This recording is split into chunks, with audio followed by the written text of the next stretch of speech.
Alright, this is Rob J from Solar Harmonics. Welcome to another video on Depeche Mode. I hope you enjoyed that little intro. That's actually me playing all that on my synthesizers and electronic instruments. Anyway, in this video we're going to discuss Depeche Mode. Alright, I've been a big fan of Depeche Mode since probably 1981 or 82, ever since I was a very young lad.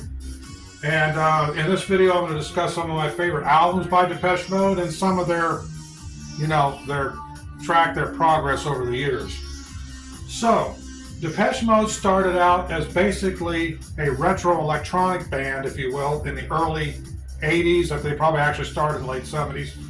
They started getting noted and popular in the early 80s.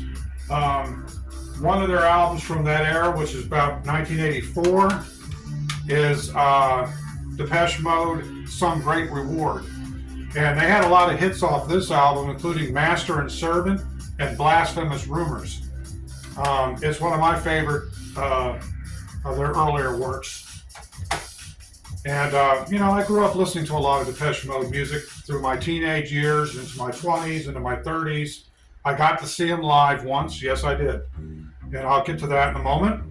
But another album they did that came out in 1987, roughly.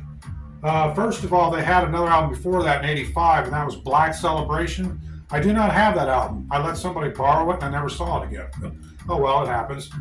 But yeah, I got to get that album again. But Black Celebration had several hits off of their album. Well, this is actually when Depeche Mode went from more electronic to even more darker electronic music. In 1985 with Black Celebration. And Black Celebration was an interesting album. They had several hits off of that. Strip was one of them. Black Celebration, the title track, was another. Flies on the Windscreen. So some of those were some of their biggest hits off that album. It kind of was the turning point for Depeche Mode when I started getting more and more famous. And I was in high school back then. I was living in my home state of Arizona. And I remember seeing that album when it came out in the record stores, and I didn't get it until later on, but I didn't get it right away. But yeah, Black Celebration, 1985.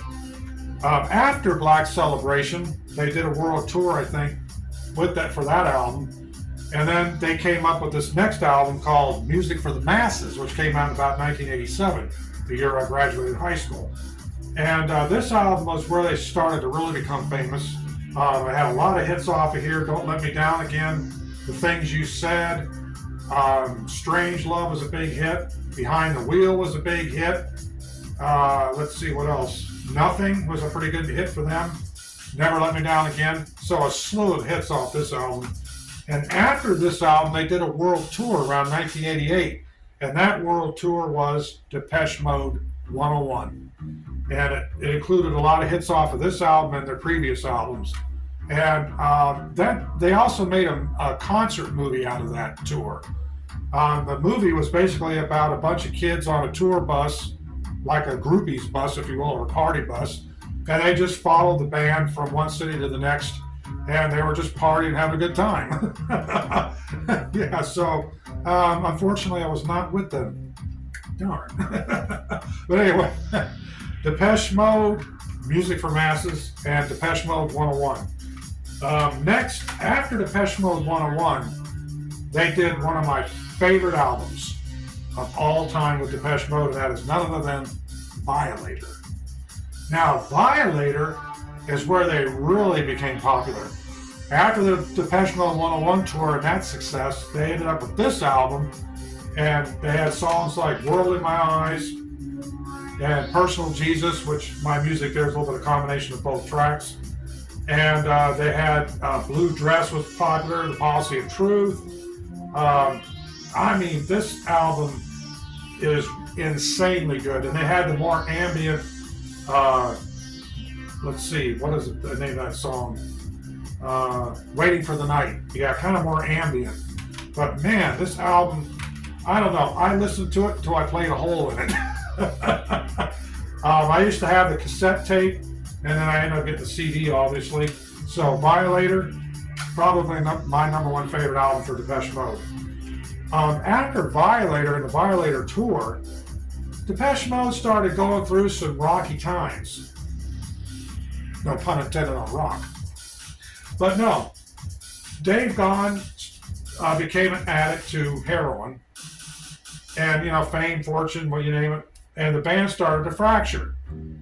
And in that process, Alan Wilder at some point left the band. I think it was in 91, 92, around there.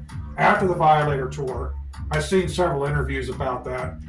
And I guess he just couldn't put up with it, so he decided to go on his own and solo. And he had his own career by himself, pretty much. So Alan Wilder left the band, only leaving the three original members, Andrew Fletcher, Dave Gahan, and Martin Gore. Martin Gore's the chief primary songwriter, and he's also the guitarist and keyboardist. And he's developed his guitar playing over the years. I mean, when Depeche Mode first started out, they were all electronic, mostly keyboards. And then they started to get into the more guitar riffs as well. And at this point, around 1993, I think it was, they came out with Songs of Faith and Devotion. And in this album, they just rock out. They got a lot more rockier. They kind of turned away from the more electronic music and got into the more darker gothic rock music, if you will, of the time, early 90s. And, when this album first came out and I read about it, I heard a couple of songs off, I got a little critical of it. But then after I heard the whole album, it's a masterpiece. I mean, this album is just a masterpiece. It's a great album. They had a lot of hits off of here. I Feel You was probably their number one hit. Walking in My Shoes, In Your Room, just to name a few. It's a fantastic album. It really is. And it is just, to me, a reflection of the 90s, particularly the early 90s. So, Depeche Mode, Songs of Faith and Devotion.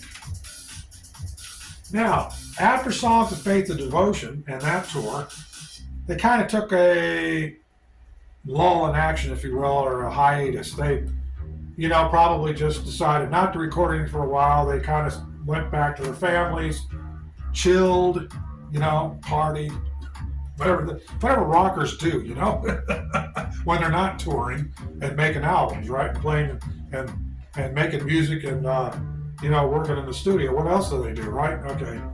Anyway, so around 1997, they got back together and they came up with this album titled Ultra.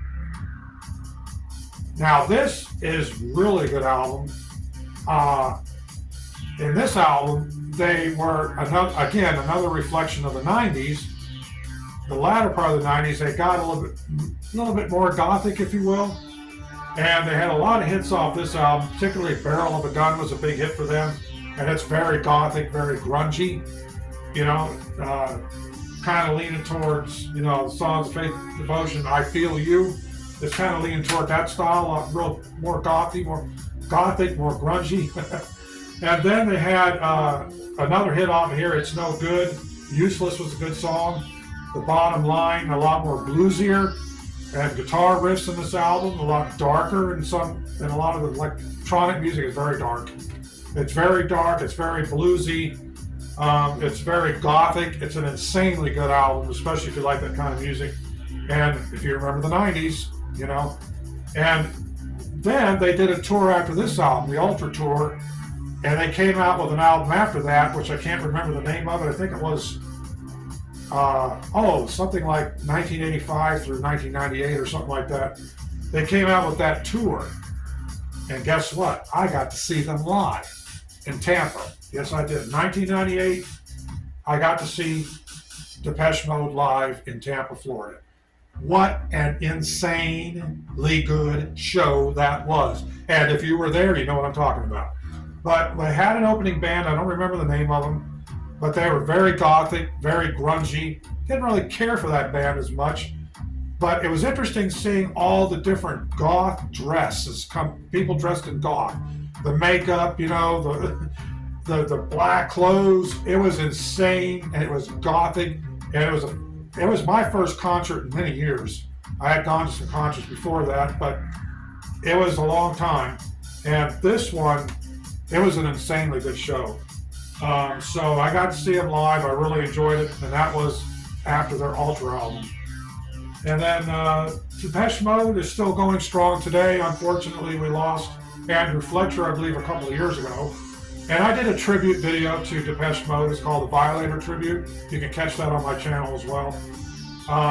Anyway, we lost Andrew Fletcher. Rest in peace, Andrew. Now there's only the two remaining members, other than Alan Wilder, who left the band. He may return with the band. I don't know if that's going to happen or not, if it has happened. But they still put out a lot of good music. They had some albums after that that are pretty good. Playing the Angel was another good album I like by them.